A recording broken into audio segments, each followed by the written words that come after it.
Good morning hello students. आज हम आपको जो संस्कृत है, जो उसका एक बेसिक ज्ञान है, सामान्य ज्ञान, हम आपको बताने जा रहे हैं। इससे पहले मैंने आपको धातु, लकार, पुरुष और वचन बताया था। फिर भी मैं एक बार आपको धातु के बारे में, पुरुष, लकार के बारे में बताना चाहूँगा। धातु के प्रत्यय होते हैं 9। जैसे लट लकार है, लट लकार में 9 प्रत्यय होते हैं। ती, त, अंति, सी, थ, थ, मी या आमी, आवे, आम। लकार है, लट लकार में है सारे, इसे बोलते हैं वर्तमान काल। आज मैं आपको एक सरल भाषा में और कम समय में एक, ताकि आपको याद हो सके, सिंपल अनुवाद बताना चाहूँगा आपको मैं। आज बात करूँ लट लकार ओनली, जो वर्तमान काल चल रहा है। आपको याद करना है लट लकार के प्रत्यय। पहले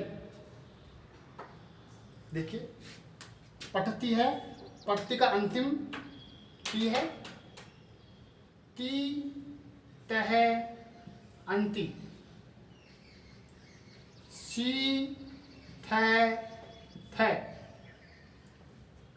आमी, आवे, आमे। ये 9 प्रत्यय होते हैं वर्तमान काल के। इन प्रत्ययों को अपन याद कर लेंगे। याद करने के बाद में यदि अपन धातु वर्तमान काल की कोई सी धातु बनाना चाहेंगे, आराम से बन जाएगी, इजी में बन जाएगी। मान लो हमें प्रत्यय याद हो गए, हमें धातु बनानी है हस।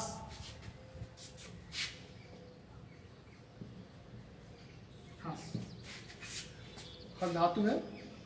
अब प्रत्यय आते हैं, आप कंटिन्यू प्रत्यय जोड़ दो।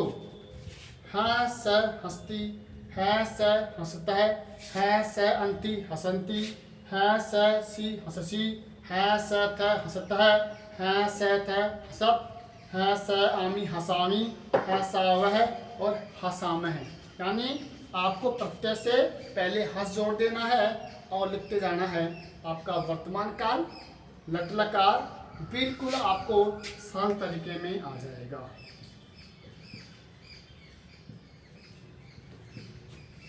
इसे बोलते हैं लट लकार।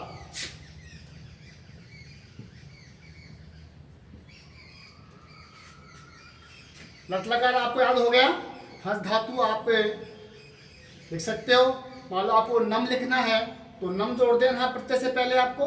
नमती, नमतः, नमंती, नमसी, नमथः, नमत, नमामि, नमावह, नमामः। जो बेसिक ज्ञान है क्लास 6 से लेकर के 8 तक सेम रहता है। व्याकरण होती है वो कभी चेंज नहीं होती है। व्याकरण क्लास 9 में वही ये वाली चलेगी, 10th में ये वाली चलेगी। ये जो बेसिक है वो चलेगा। तो हमें आपको बता दिया वर्तमान काल, आपको याद भी हो गया होगा जहाँ तक अनुमान है मेरा। इतना हार्ड नहीं है, आपको एक सरल भाषा में याद करना है। आपको प्रत्यय याद करने हैं और प्रत्यय से पहले कुट धातु लगा देनी है। हंस है, नम है, लिख है, गच्छ है, गम है, नम गच्छ बनता है गच्छति। क्रीड है, क्रीडति, लिख है, लिखती, चल है, चलती। तो आपको आगे चलते हैं।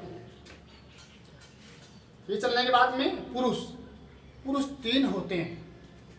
पुरुष से 3 प्रकार के होते हैं। प्रथम पुरुष, मध्यम पुरुष और उत्तम पुरुष। पुरुष 3 प्रकार के होते हैं। प्रथम पुरुष, मध्यम पुरुष, उत्तम पुरुष।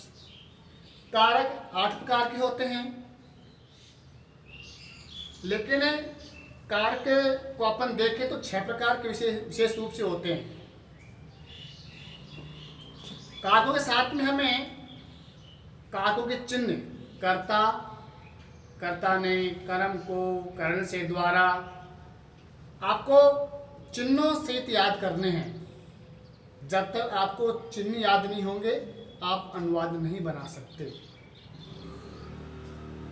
वचन 3 होते हैं संस्कृत में, एक वचन, द्विवचन और बहुवचन।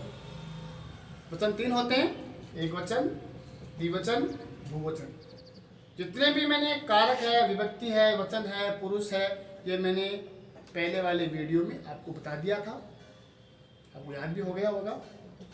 आप जो पढ़ाते हैं उसको आप लाइक किया करो, शेयर किया करो, ताकि अगले वाले वीडियो में आपको अपलोड करके दिखा सकें। हम चलते हैं, बात करते हैं एक सिंपल अनुवाद बनाने का तरीका क्या होता है। हमें याद करना है प्रथम पुरुष में स मिस वह जो पुल्लिंग का होता है, ये नियम है याद करने का, याद करने का नियम है। अपन कोई गाड़ी चलाते हैं, गाड़ी चलाने से पहले हम उसको देखते हैं गाड़ी कितनी लंबी है, कैसे गाड़ी में कितने गियर होते हैं, बैक कैसे जाती है, तो वो नियम हमें मालूम होगा तो हम गाड़ी चला सकते हैं। वैसे इसमें भी आपको यदि याद होंगे ये चीज़ें, तो आप नियम याद होंगे तो आप आराम से अनुवाद कर सकते हैं। देखिए स मिस वह, ये पुल्लिंग का है। स मिस वह, तो वन वे दोनों, ते मिस वे सब, ये पुल्लिंग है, स्त्रीलिंग है, जो लड़की है। सा है वह, ते वे दोनों, ताहा वे सब। नपुंसकलिंग में तत्मिस वह, ते वे दोनों, तानी वे सब। यानी तीनों लिंगों में शब्द अलग अलग हैं, अर्थ एक निकल रहा है। देखिए पुल्लिंग में सह वह अर्थ है, स्त्रीलिंग में सह वह अर्थ है, नपुंसकलिंग में तत् वह अर्थ है। यानी तीनों शब्द अलग अलग हैं, लेकिन तीनों का अर्थ एक निकल रहा है। तीनों लिंगों में अलग अलग हो गए। देखिए मध्यम में त्वम तुम, युवाम तुम दोनों, यूयम तुम सब, अहमानी मैं, आवाम हम दोनों, वयम हम सब। ये आपको याद होना चाहिए। ध्यान रहे आपको, प्रथम पुरुष के अलावा मध्यम पुरुष और उत्तम पुरुष में लिंग का विभाजन नहीं होता है। चाहे लड़का हो चाहे लड़की हो। यदि तू लड़का है तो त्वम आएगा, तू लड़की है त्वम आएगा। लेकिन यदि प्रथम पुरुष में वह लड़का है तो सह बालक आएगा। एग्जाम्पल लेता हूं आपको मैं। देखिए इधर देखिए आप, वह बालक है, सह। अब शास्त्र होंगे सर यहाँ पे स क्यों आया, सा क्यों नहीं आया, तब क्यों नहीं आया। इस पे आपको ध्यान देना है कि बालक से हमें पहचान हो रही है कि ये बालक पुल्लिंग है, और पुल्लिंग में वह के अर्थ में क्या आता है, सह आता है।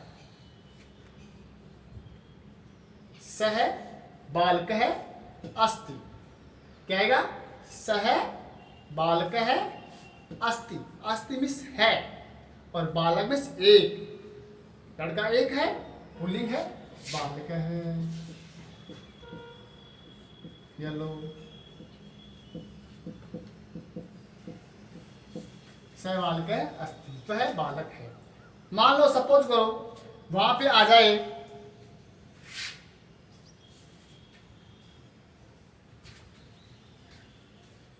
वे दो बालक हैं,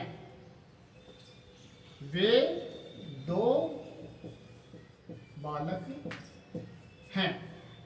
बालक कितने हैं, वे दो।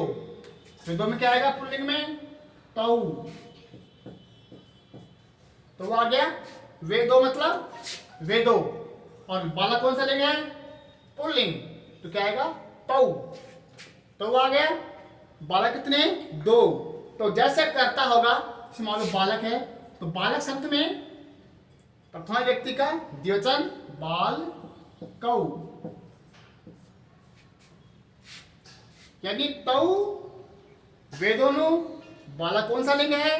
पुल्लिंग, तो तौ आएगा। और बालक कितने हैं? 2, तो स तौ ते। यदि एक बालक है तो स आएगा, 2 बालक है तौ आएगा, और बहुत सारे बालक हैं तो क्या आएगा? क्या आएगा? ते। Very good.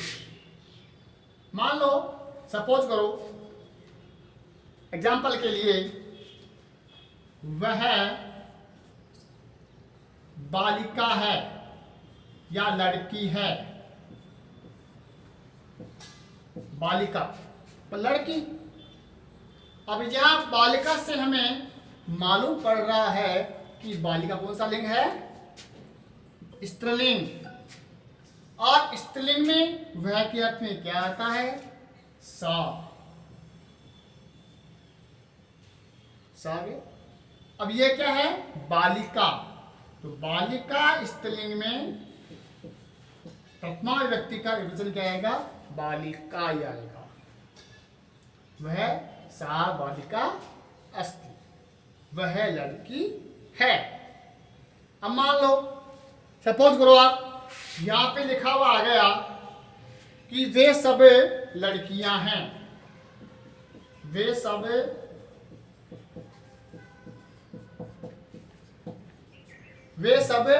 लड़कियां हैं। लड़कियों से मालूम पड़ रहा है कि यह स्त्रीलिंग है। और लड़कियां कितनी हैं? बहुवचन में हैं, बहुत ज्यादा लड़कियां हैं। तो हमें लड़कियों से मालूम पड़ रहा है कि हमें स्त्रीलिंग का वे सब के अर्थ में क्या होता है? ताहा। साते ताहा, यानी लड़कियां हैं, बहुत ज्यादा हैं, और वे सब में लड़कियों में क्या है? ताहा। अब क्या आप ये बोलोगे कि सर यहाँ पे तो आप ते लिखे थे और यहाँ पे ता लिख दिया, क्यों? क्योंकि यहाँ पे स्त्रीलिंग है और वहां पे पुल्लिंग था। तो हमें आपको याद करना है कि पुल्लिंग में, बहुवचन में, बहुत सारे के लिए क्या आएगा? ते आएगा। स्त्रीलिंग में लड़कियां हैं तो तह आएगा, और नपुंसकलिंग है तो आपको तान लिखना पड़ेगा। फल है, नपुंसकलिंग है, वे सब फल हैं। तो फल तो कौन सा होता है? नपुंसकलिंग। हमें ध्यान देना है लिंग के ऊपर, लिंग कौन सा है, जब भी आपको यहाँ पे आप इसमें लिख सकते हो। यहाँ पे लड़कियां हैं, पुल्लिंग है, ध्यान नहीं दिया, आपने क्या कर दिया? ते कर दिया, आपका गलत हो गया। क्या लिख दिया आपने? गलत हो गया। क्यों? क्योंकि लड़कियां क्या है? स्त्रीलिंग। ते नहीं आएगा, क्या आएगा? ताहा आएगा। तो हमें ध्यान देना है लिंग के ऊपर। तो लड़कियां कितनी हैं? बहुत ज्यादा। तो आप बालिका, बालिके, बाली कहा करना है। प्रथमा विभक्ति का बहुवचन से बालक, बालकौ, बालकः। इसमें क्या होगा? बालिका में बालिका, बालिके, बालिकः। और जब लड़कियां बहुत ज्यादा हैं तो है क्या में क्या आता है?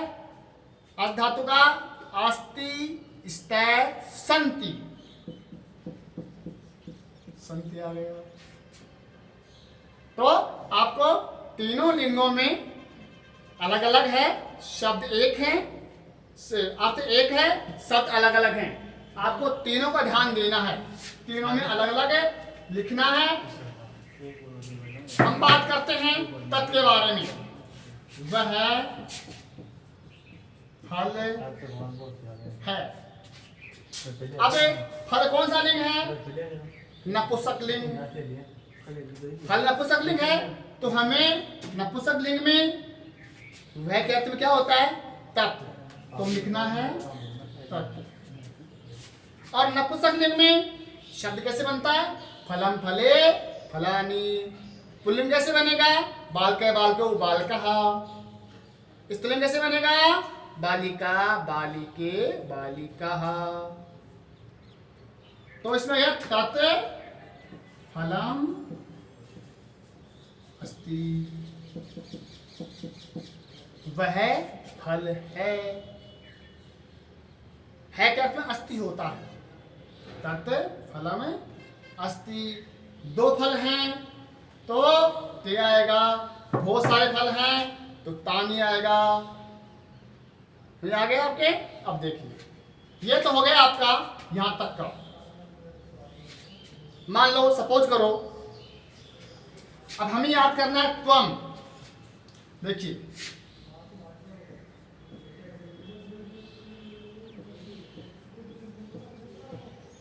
तू लड़की है, आप कहोगे सर लड़की तो स्त्रीलिंग है, और स्त्रीलिंग में तो तुम ही है, तुम तो किसी में स्त्रीलिंग में नहीं है, पुल्लिंग में नहीं है, नपुंसकलिंग में नहीं है। मध्यम में और उत्तम में लिंग का विभाजन नहीं होता है। तू लड़की है तो त्वम आएगा, तू लड़का है तो त्वम आ गया। यानी चाहे लड़का हो चाहे लड़की, मध्यम का एकवचन में त्वम ही आएगा तुम के लिए। तुम सब लड़कियां हैं, तुम सब लड़कियां, तो क्या आएगा? यूयम आएगा। यानी प्रथम पुरुष की तरह मध्यम पुरुष में और उत्तम पुरुष में लिंग का विभाजन नहीं होता है, सिंपल वे होता है। जैसे मान लो सपोज करो एग्जाम्पल के लिए आप लेता हूं मैं लड़का हूं, मैं लड़का हूं, तो इसमें क्या आएगा? अहम आएगा। चाहे पुल्लिंग हो स्त्रीलिंग हो, इसमें विभाजन नहीं होता है। मैं लड़की हूं, अहम। मैं लड़की हूं, तो भी अहम आएगा। यानी स्त्रीलिंग पुल्लिंग में लिंग का विभाजन नहीं होता है। समझ गए? यानी आपको याद रखना है कि प्रथम पुरुष में ही लिंग का विभाजन नहीं होता है, मध्यम में और उत्तम में लिंग का विभाजन नहीं होता है। मैं लड़की हूं, अहम आएगा। हम दोनों लड़कियां हैं, आवाम आएगा। विभाजन नहीं होता है। समझ आ गया आपके?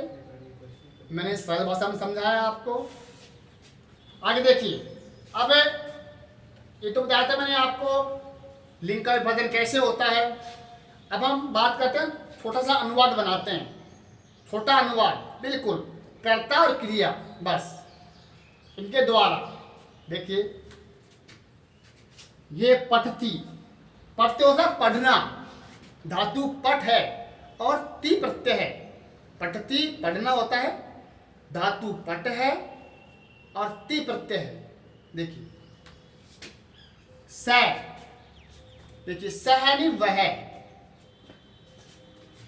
वह पढ़ता है।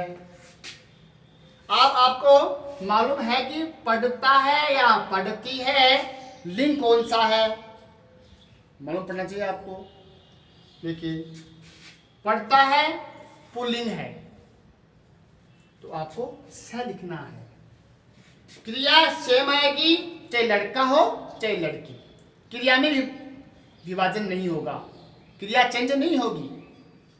पढ़ती, यह आता वह पढ़ती है, तो क्या आएगा इसमें? से नहीं आएगा। क्यों?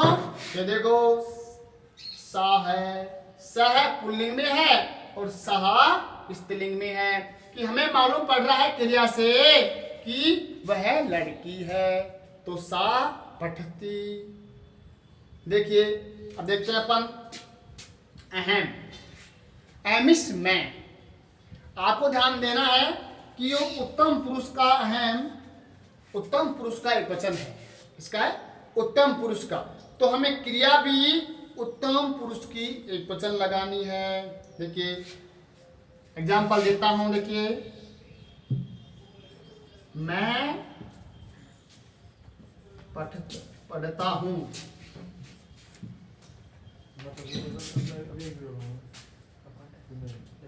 देखिए मैं अहम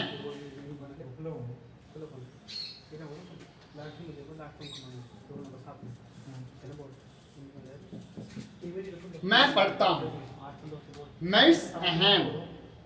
अब अहम का आपको मैं तो आ गया, फिर पढ़ता हूँ कि सर पढ़ती नहीं। अरे कर्ता कौन सा है? कर्ता है अहम उत्तम पुरुष का एक वचन। तो हमें क्रिया भी उत्तम पुरुष की एक वचन लगानी है, पठामी। जैसे कर्ता होगा वैसे क्रिया आएगी। जैसे मान लो, सपोज करो यूएम आ गया, यूएम तुम सब पढ़ते हो, तुम सब पढ़ते हो, तो क्या आएगा? यूएम। यूएम किसका है? मध्यम का बहुवचन। तो हमें क्रिया भी मध्यम की बहुवचन लगानी है, पठत। जैसे कर्ता होगा वैसे उसकी क्रिया होगी, और प्रथम पुरुष में तीनों लिंगों में अलग अलग होगा।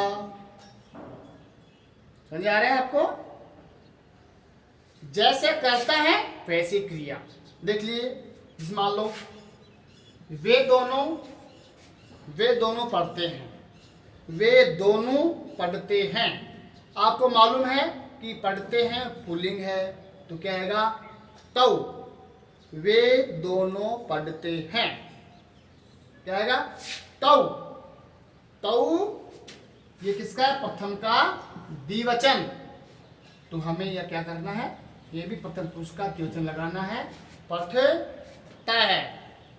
तो हमें आपको धातु याद करनी है, ये पूरे नियम याद करने हैं, और साथ में धातु के साथ में प्रत्यय जरूर याद करना है आपको। वर्तमान काल का जो प्रत्यय है वो जरूर याद करना है।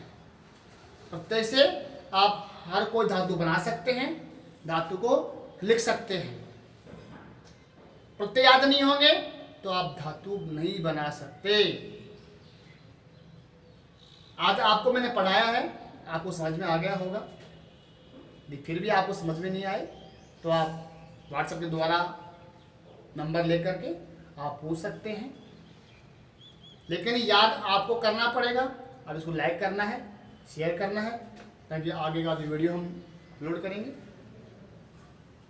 इसके अलावा एक आता है लट्लकार के अलावा लिट लकार, जो आने वाला जो कल होता है।